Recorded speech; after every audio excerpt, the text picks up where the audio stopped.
Hello friends, welcome to புதுமை சமையல். இன்றைக்கி நம்ம சேனலில் நம்ம வீட்டில் இந்த மாதிரி ஃபோர்க் இருக்குங்க. அதை வந்து நம்ம சாப்பிட்றதுக்கு மட்டும்தான் யூஸ் பண்ணுவோம். இந்த ஃபோர்க்கை வச்சு நம்ம வீட்டுக்கு தேவையான சின்ன சின்ன ஐடியாஸ்க்கு வந்து நம்ம இந்த ஃபோர்க்கை யூஸ் பண்ணிக்கலாங்க. இதில் வந்து இவ்வளோ விஷயம் பண்ணலாமா அப்படின்னு சொல்லிட்டு நீங்களே வீடியோ பார்த்தா ஆச்சரியப்படுவீங்க. அந்த அளவுக்கு எல்லா ஐடியாவுமே ரொம்பவே சூப்பராக இருக்கும். கண்டிப்பாக வீடியோவை ஸ்கிப் பண்ணாமல் பாருங்கள். ஓகே, வாங்க இந்த சூப்பரான வீடியோக்களை போய் பார்க்கலாம். டிப் நம்பர் 1, நான் இந்த மாதிரி ஒரு ஃபோர்க் எடுத்திருக்கேன். இப்போ இதோட சென்டரில் அந்த 2 கம்பி இருக்குது பாருங்கள், அதை மட்டும் லைட்டாக இந்த மாதிரி வளைச்சி விட்டுக்கணுங்க. வளைக்கிறதுக்கு பார்த்தீங்கன்னா இந்த மாதிரி கொரட்டை வச்சு வளைச்சி விடுங்க. அப்போ தான் நம்மளுக்கு ஈஸியாக இருக்கும் வளைக்கிறதுக்கு. சின்ன கொரடா எடுத்துக்கோங்க. இதுக்கு வந்து நீங்கள் பெரிய கொரடு வந்து யூஸ் பண்ண முடியாது. இந்த மாதிரி சின்ன கொரடா இருந்தால் நம்மளுக்கு வளைக்கிறதுக்கு ரொம்ப ரொம்ப ஈஸியாக இருக்கும். இப்போ பார்த்தீங்கன்னா சென்டரில் உள்ள 2 கம்பியை வந்து வளைச்சிட்டேன். அதே போல் பேலன்ஸ் வந்து 2 கம்பி இங்கேயும் அங்கேயும் இருக்குது பாருங்கள், அதை வந்து லைட்டாக மட்டும் வளைச்சி விடுங்க. இந்த அளவுக்கு வந்து வளைக்க வேணாம், லைட்டாக மட்டும் வளைச்சா போதும். இப்போ பார்த்தீங்கன்னா உங்களுக்கு தெரியும் நான் எப்படி வளைச்சிருக்கேன்டே. இந்த மாதிரி வளைச்சி எடுத்துக்கோங்க. இப்போ இந்த ஃபோர்க்கை நம்ம என்னவா யூஸ் பண்ண போகிறோம் அப்படின்னு பார்த்தீங்கன்னா மொபைல் ஸ்டாண்டாக தாங்க யூஸ் பண்ண போகிறோம். இப்போ நான் இதில் ஃபோன் வச்சு காட்டுறேன் பாருங்கள். சூப்பரான ஒரு மொபைல் ஸ்டாண்ட் வந்து இன்ஸ்டண்ட்டாக நம்ம ரெடி பண்ணிட்டோம். இந்த ஃபோர்க்கை நீங்கள் ரெடி பண்ணி டேபிள் மேலே வச்சுக்கிட்டா கூட டக்குன்னு நம்ம தேவைப்படுற நேரத்துக்கு இந்த மாதிரி மொபைல் ஸ்டாண்டாக கூட யூஸ் பண்ணிக்கலாம். இதுக்காக நம்ம ஸ்டாண்ட் காசு கொடுத்து வாங்கணும் அப்படிங்கிற அவசியமே இல்லைங்க.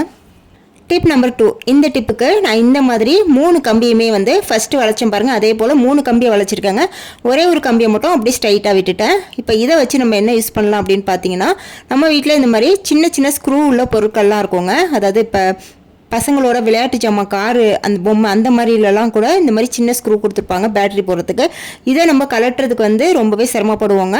இந்த மாதிரி சின்ன சின்ன ஸ்க்ரூ உள்ள பொருட்களை வந்து கலட்டுறதுக்கு இந்த ஃபோர்க் வந்து நீங்கள் யூஸ் பண்ணிக்கலாங்க. இது வந்து நல்லாவே ஷார்ப்பாக இருக்கிறதுனால, குட்டியாகவும் இருக்கிறதுனால நம்மளுக்கு எப்பேற்பட்ட அந்த குட்டி ஸ்க்ரூவாக இருந்தாலும் நம்ம ஈஸியாக வந்து கலட்ட முடியுங்க. இப்போ நான் கலட்டிட்டேன் பாருங்கள். அதே போல் மாட்டுறதுக்குமே வந்து இந்த ஃபோர்க் வந்து நம்ம யூஸ் பண்ணிக்கலாம். இந்த மாதிரி நீங்கள் ஒன்று ரெடி பண்ணி வச்சிட்டிங்க அப்படின்னா சின்ன சின்ன ஸ்க்ரூ கலட்டுறதுக்கு நமக்கு ரொம்பவே யூஸ்ஃபுல்லாக இருக்குங்க. ட்ரை பண்ணி பாருங்கள். டிப் நம்பர் 3, இப்போ இந்த ஃபோர்க்கை வந்து ஃபஸ்ட்டு வந்து 3 கம்பி வளைச்சிருந்தோம் பாருங்கள். இப்போ வந்து 4 கம்பியை அப்படியே வளைச்சி விட்டுக்கலாங்க.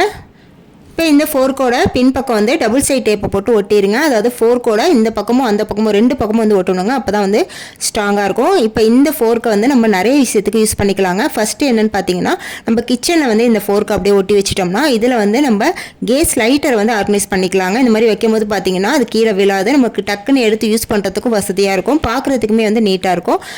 இன்னொன்று ஐடியா என்னென்னு பார்த்தீங்கன்னா, இது வந்து கீ ஹோல்டராக நீங்கள் வந்து யூஸ் பண்ணிக்கலாங்க. சாவி கொத்தெல்லாம் வந்து மாட்டி வச்சுக்கலாம். அப்படி இல்லைனா நீங்கள் இதில் பசங்களோட ஐடி கார்டு, அதுக்கப்புறம் பெல்ட், இந்த மாதிரி திங்ஸ் கூட நீங்கள் மாட்டி வச்சுக்கலாங்க. உங்கள் விருப்பம் தான். டிப் நம்பர் 4, இந்த டிப்புக்கு நான் 2 ஃபோர்க் எடுத்துருக்கேங்க. 2 ஃபோர்க்கையும் இந்த மாதிரி திருப்பி வச்சுக்கோங்க. நான் எப்படி வைக்கிறேன்னு பாருங்கள். இந்த மாதிரி வச்சுட்டு இப்போ இதோட இந்த பக்கத்தில் வந்து ரப்பர் பேண்டை வந்து நல்லா மாட்டி விட்டுருங்க. ஒரு ரப்பர் பேண்ட் போட்டால் போதுங்க. இப்போ இது நமக்கு ஒரு கிடிக்கி மாதிரி ரெடியாக இருக்குங்க. இப்போ பார்த்தீங்கன்னா தெரியும், இப்படி தான் இருக்கும். இப்போ இதை வந்து நம்ம எதுக்கு யூஸ் பண்ண போகிறோம் அப்படின்னு பார்த்தீங்கன்னா, நம்ம அப்பளம் பொரிப்போம் பாருங்கள், அதுக்கு வந்து அப்பளத்தை எடுக்கிறதுக்கு வந்து இதை வந்து நம்ம கிடிக்கி மாதிரி யூஸ் பண்ணிக்கலாம். சில பேர் வீட்டில் வந்து அந்த கிடிக்கி அப்பளம் எடுக்கிற கிடிக்கி வந்து இருக்காது. அந்த நேரத்தில் வந்து நீங்கள் இந்த 2 ஃபோர்க்கே வந்து ரப்பர் பேண்ட் போட்டுட்டு கிடிக்கி மாதிரி கூட நம்ம யூஸ் பண்ணிக்கலாங்க. ரொம்பவே யூஸ்ஃபுல்லாக இருக்கும். கண்டிப்பாக ட்ரை பண்ணி பாருங்கள். டிப் நம்பர் 5, நம்ம நார்மலாக எங்கேயாவது ஆணி அடிக்கணும் அப்படின்னு பார்த்தீங்கன்னா கையில் இந்த மாதிரி பிடிச்சி அடிக்கும் போது சில சமயம் வந்து அது பேலன்ஸ் மிஸ் ஆகி கையில் பட்டுருங்க. அந்த மாதிரி ப்ராப்ளம் இல்லாமல் இருக்கிறதுக்கு நீங்கள் ஒரு ஃபோர்க் எடுத்துக்கோங்க. இப்போ இந்த ஃபோர்க்கை வந்து ஆணியில் இந்த மாதிரி மாட்டி விட்டுட்டு நீங்கள் அதுக்கப்புறம் அடிக்கும் போது பார்த்தீங்கன்னா பேலன்ஸ் மிஸ் ஆகாமலே அடிக்கலாம். அதே சமயம் கையில் படுறதுக்கும் வாய்ப்பு இருக்காதுங்க. கண்டிப்பாக ட்ரை பண்ணி பாருங்கள். டிப் நம்பர் 6, நீங்கள் டைலரிங்கில் பிகினஸாக இருந்தீங்கன்னா இந்த டிப் உங்களுக்கு ரொம்பவே யூஸ்ஃபுல்லாக இருக்கும். நம்ம வந்து பாவாடைக்கு இல்லை வேறு எதுக்காவது வந்து இந்த மாதிரி சுருக்கம் வச்சு அடிப்போங்க. அதாவது மடிப்பாக வச்சு அடிப்போம். அப்படி அடிக்கும் போது பார்த்தீங்கன்னா எல்லா மடிப்புமே வந்து ஒரே அளவில் வந்து வராதுங்க. ஒன்று பெருசாகவும் ஒன்று வந்து சின்னதாகவும் மடித்து அடிச்சிருவோம். இந்த மாதிரி ப்ராப்ளம் இல்லாமல் இருக்கிறதுக்கு நீங்கள் மடிக்கும் போது இந்த மாதிரி ஒரு ஃபோர்க்கை வந்து இப்படி வச்சு அதை அப்படியே வந்து மடக்கி விட்டு அதுக்கப்புறம் நீங்கள் அடிங்க. இந்த மாதிரி அடிக்கும் போது பார்த்தீங்கன்னா நமக்கு ஒரே ஷேப்பில் வந்து மடிப்பு கிடைக்குங்க. பார்க்குறதுக்குமே அழகாக இருக்கும். நீங்கள் பிகினஸாக இருந்தீங்கன்னா இந்த டிப் உங்களுக்கு ரொம்பவே யூஸ்ஃபுல்லாக இருக்கும். ட்ரை பண்ணி பாருங்கள். டிப் நம்பர் 7, நம்ம தக்காளி வந்து சாண்ட்விச்சுக்கோ இல்லை வேறு ஏதாவது டிஷ்ஷஸ்க்கோ ரவுண்டாக வந்து கட் பண்ணுற மாதிரி இருக்குங்க. அப்படி கட் பண்ணுறது வந்து நார்மலாக கத்தி வச்சு கட் பண்ணால் ஒன்று வந்து கோணல் மணலாக வந்துடும், இல்லைனா வந்து ஸ்ட்ரைட்டாக வராதுங்க. இந்த மாதிரி ப்ராப்ளம் இல்லாமல் இருக்கிறதுக்கு நீங்கள் வந்து ஃபோர்க்கை இந்த மாதிரி கத்தி மேலே இந்த மாதிரி குத்திடுங்க. 2 ஃபோர்க்கை குத்திட்டு அந்த ஃபோர்க்கோட கேப் இருக்குது பாருங்கள், அதில் வந்து நீங்கள் கத்தியை விட்டு கட் பண்ணும்போது பார்த்தீங்கன்னா நம்மளுக்கு ஸ்ட்ரைட்டாக வருங்க. ரவுண்ட் ஷேப்பில் அழகாக கிடைக்குங்க. டிப் நம்பர் 8, சில டிஷ்ஷஸ்க்கு வந்து பார்த்தீங்கன்னா உருளைக்கிழங்கு அப்படியே தோலோட வேக வச்சு அதுக்கப்புறம் நம்ம எடுத்து உரிச்சு போடுவோம். அப்படி வந்து எடுக்கும்போது பார்த்தீங்கன்னா உருளைக்கிழங்கு ஆறிடுச்சுன்னா ஓகே, அப்படி இல்லை நம்ம டக்குன்னு சமைச்சே ஆகணும் அப்படிங்கிற பட்சத்தில் அந்த உருளைக்கிழங்கு வந்து சூட்டோடு எடுத்து தோல் உரிக்கிறது வந்து ரொம்பவே கஷ்டமாக இருக்குங்க. அப்போ வந்து நம்ம கையால் கூட தொட முடியாது. அந்த சமயத்தில் பார்த்தீங்கன்னா நீங்கள் ஒரு ஃபோர்க்கை வந்து உருளைக்கிழங்குல இப்படி குத்திடுங்க. குத்தி எடுத்துட்டு அதுக்கப்புறம் நீங்கள் அதை பிடிச்சிட்டு நீங்கள் தோலை உரிக்கும் போது பார்த்தீங்கன்னா நம்ம ரொம்பவே ஈஸியாக உரிச்சிடலாங்க. கையும் வந்து சுடாது. இந்த டிப்பு நான் ரொம்ப நாளாக யூஸ் பண்ணிகிட்டு இருக்க டிப்புங்க. அதான் இன்றைக்கி உங்களோட ஷேர் பண்ணிக்கிட்டேன். டிப் நம்பர் 9, நம்ம மிக்ஸி க்ளீன் பண்ணும்போது மேலெல்லாம் வந்து ஈஸியாக துடைச்சிடலாங்க. அதே சமயம் உள்ளே பார்த்தீங்கன்னா இந்த சின்ன கேப் இருக்குது பாருங்கள், அந்த கேப்பில் உள்ளெல்லாம் வந்து துடைக்கிறதுக்கு நம்மளுக்கு ரொம்பவே கஷ்டமாக இருக்குங்க. அந்த மாதிரி சமயத்தில் நீங்கள் ஒரு ஃபோர்க் எடுத்துக்கோங்க. அது மேலே வந்து இந்த மாதிரி டிஷ்யூ பேப்பரை வந்து சுற்றி விட்டுட்டு ரப்பர் பேண்ட் போட்டு விட்டுருங்க. டிஷ்யூ பேப்பர் இல்லைனா நீங்கள் மெலிசான ஏதாவது காட்டன் துணி இருந்தால் கூட அதை கூட நீங்கள் யூஸ் பண்ணிக்கலாம். நான் வந்து டிஷ்யூ பேப்பர் போட்டு ரப்பர் பேண்ட் போட்டு சுற்றிட்டேன். இப்போ இதை வச்சு நம்ம வந்து இந்த கேப்லலாம் க்ளீன் பண்ணும்போது பார்த்தீங்கன்னா நமக்கு ரொம்பவே ஈஸியாக க்ளீன் ஆயிருங்க. இதுக்காக ரொம்ப சிரமப்பட்டு க்ளீன் பண்ணணும் அப்படிங்கிற அவசியம் இல்லை. இதுக்கு மேலே வந்து ஏதாவது ஸ்ப்ரே பண்ணிவிட்டு நம்ம இந்த மாதிரி தொடச்சி விட்டோம்னா ரொம்பவே சூப்பராக க்ளீன் ஆயிரும். ஃபோர்க் வந்து நம்மளுக்கு மெலிசாக இருக்கிறதுனால சின்ன சின்ன கேப்பில் கூட க்ளீன் பண்ணுறதுக்கு ரொம்ப ஈஸியாக இருக்குங்க. ட்ரை பண்ணி பாருங்கள்.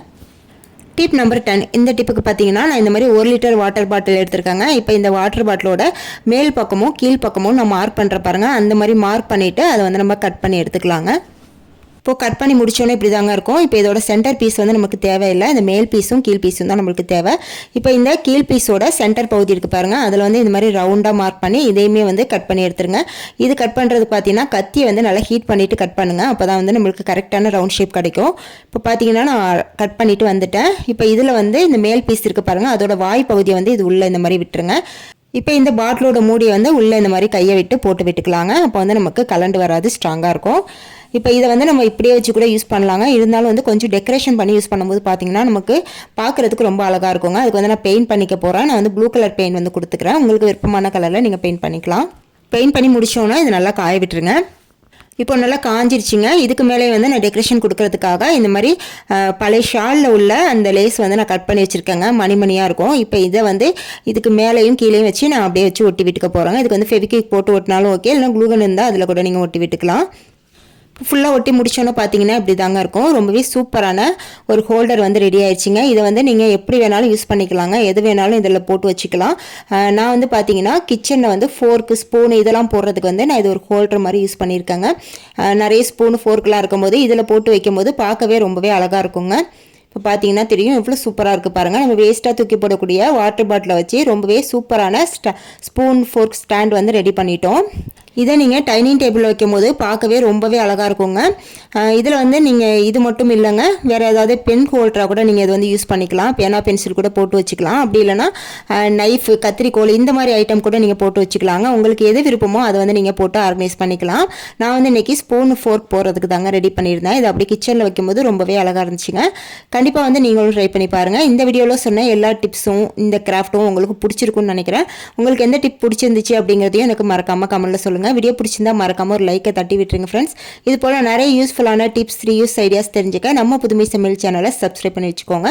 நெக்ஸ்ட் ஒரு சூப்பரான வீடியோவில் வந்து மீட் பண்ணுறேன். தேங்க்ஸ் ஃபார் வாட்சிங்.